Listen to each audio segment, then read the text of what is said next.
The 2022 Conservative Political Action Conference ended today with former President Donald Trump emerging as conference goers' clear favorite to capture the 2024 Republican presidential nomination.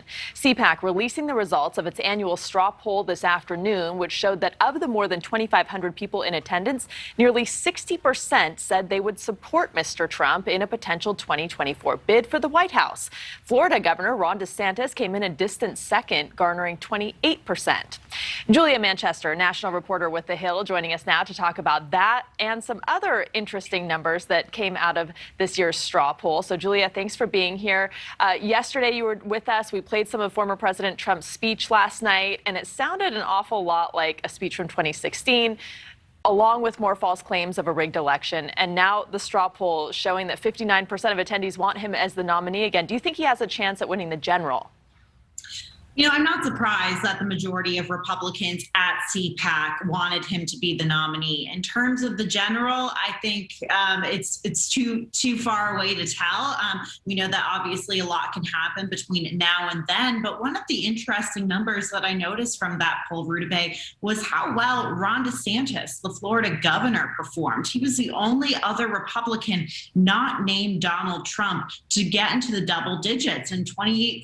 That's pretty good for a party that has been extremely loyal to Donald Trump. It also comes as there's been, reports of tension between the Trump and DeSantis PAC. We know those two camps. We know that Ron DeSantis for a while has been considered a bit of a mini Donald Trump. He very much sort of composes himself as Trumpian and such. He's taken a lot of the Trump playbook, but at the same time, he's gotten popular as well. For a lot of that has to do with rolling back COVID restrictions in Florida. That's been very popular. So I think the tension between the two, or the reported tension, which they both deny, and then them both doing very well in the straw poll, that sort of speaks volumes. I was going to ask you about that. I mean, he campaigned on building a wall. He had his kids at home using block toys to build a wall, and that was how he kind of made his approach to the entire political process. Okay, I want to look at some other numbers so that we have time to get to everything. Take a look at this result from the poll. More than 60% say that President Biden's incompetence is the greatest threat to America's safety. We have the graphic somewhere, versus just over 3% pointing to Russia. And at the same time, they say election integrity is the most important issue facing the nation, even though Russia interfered in her election in 2016.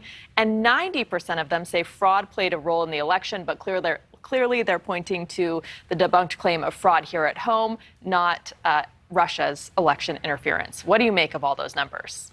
Yeah, the Russia numbers are not surprising. And even if you look at the rhetoric that we saw at CPAC over the past couple of days in Orlando, you actually didn't see the situation between Russia and Ukraine brought up that much. I mean, it got to the point where the speakers would express their solidarity with Ukraine or condemn Russia briefly. You saw President Trump go a little more into detail with it. But it wasn't a top issue for them. I think the cultural issues, whether it's about critical race theory being taught in the classrooms, COVID restrictions, what other content is being taught in classrooms, teachers' unions, those are the issues that are really firing up conservatives right now. And in terms of Joe Biden, his so-called incompetence, according to these voters in that poll, I mean, that just shows that Joe Biden right now is the ultimate foil for conservatives and Republicans. Makes sense. He's the opposition party's leader and the president of the United States, made Trump essentially a one-term president. So this all makes sense. And also with election fraud, look, it shows how much that rhetoric from Trump and these false claims have really infiltrated a part of the really conservative part of the Republican Party, and how still fired up that Trump base is about an election that happened nearly 2 years ago. So do you think the events in Ukraine are colored, well, now that it's over, colored the CPAC at all, especially given President Trump's cozy relationship with Putin? Is that going to end up hurting him now or not? I don't think it hurts him with conservative voters or Republican voters at all. I do think, though, the responses we've heard from Republicans on Russia shows that the party has been putting out a lot of mixed response.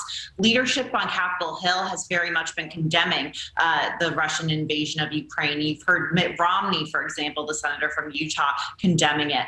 Virginia Governor Glenn Youngkin going as far as to direct Virginia cities or call on Virginia cities to very much distance themselves from Russian entities. He also visited a Ukrainian Catholic church today. So you have that side of the Republican Party, but then you have other figures like Donald Trump sort of walking this fine line in terms of almost praising Putin at sometimes, and then at the same time saying this wouldn't have happened if I was president. This is all a result of Biden. So lots of different rhetoric coming out of the Republican side of the aisle right now. So overall, it's wrapped. If you look back at it, did it go as expected this year, or was there anything that surprised you?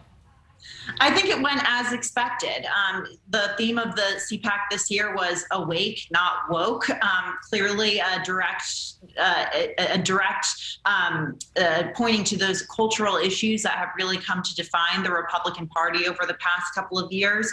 But I think the DeSantis-Trump dynamic, wouldn't say it surprised me, but it's notable that DeSantis is doing that well in a straw poll, and that you've seen the last two CPACs being held in Florida.